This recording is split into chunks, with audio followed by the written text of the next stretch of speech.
Scooby குட்டி வீட்டுக்கு வந்த நாள்லேருந்து வெளில போகிறதே கம்மியாகிடுச்சுங்க. இவனை மேய்க்கிறதுக்கே எனக்கு நேரம் கரெக்டாக இருந்து வீடியோ கூட எடுக்க முடியல. சரி ஓகேடா இன்னைக்காவது வெளில போவோன்னு சொல்லி அவனையும் தூக்கிக்கிட்டு நாங்கள் எங்கள் வீட்டுக்கு பக்கத்தில் இருக்க அன்னபுஷ்பம் ஜூஸ் கடைக்கு தான் வந்திருந்தோம். ஸ்கூபி குட்டி மாமா கூட வெளிலன்ட்டு இருந்தான். சோனாவும் சாஃபியும் உள்ளே போய் உட்காந்துட்டு ஆர்டர் ப்ளேஸ் பண்ண ஆரம்பிச்சிட்டாங்க.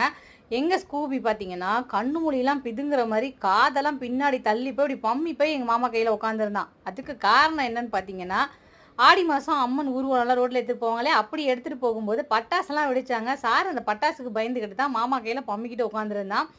சோனா குட்டி வந்து வழக்கம் போல் பர்கர் ஆர்டர் பண்ணி சாப்பிட்டு உட்காந்துருந்தா. சோஃபி குட்டி மேடம் ஹெல்த் கான்ஷியஸ் ஆகிட்டதுனால எங்கே போனாலும் இப்போ ஜூஸ் தான். இன்றைக்கி மேடம் டிஃப்ரெண்ட்டாக லைம் ஜூஸ் ஆர்டர் பண்ணி அவள் அதை குடிச்சிட்டு இருந்தா. கிட்டத்தட்டமா இந்த ஒரு ஜூஸையே 1 ஹவராக குடிச்சிட்டு வீட்டுக்கு நாங்கள் கிளம்பும்போது மணி பார்த்தீங்கன்னா 11:30 10:30 வந்து 11:30 கிளம்புனோம். எப்போவுமே நான் சோஃபி சோனா மாமான்னு சொல்லி மிட் நைட்டில் ரவுண்ட் அடிச்சுட்டு இருப்போம். இப்போ எங்கள் ஃபேமிலியில் இந்த ஸ்கூபி குட்டி சேர்ந்ததுனால அவனும் எங்களோட சேர்ந்து மிட் நைட் ரவுண்டு அடிக்க ஆரம்பிச்சிட்டான்.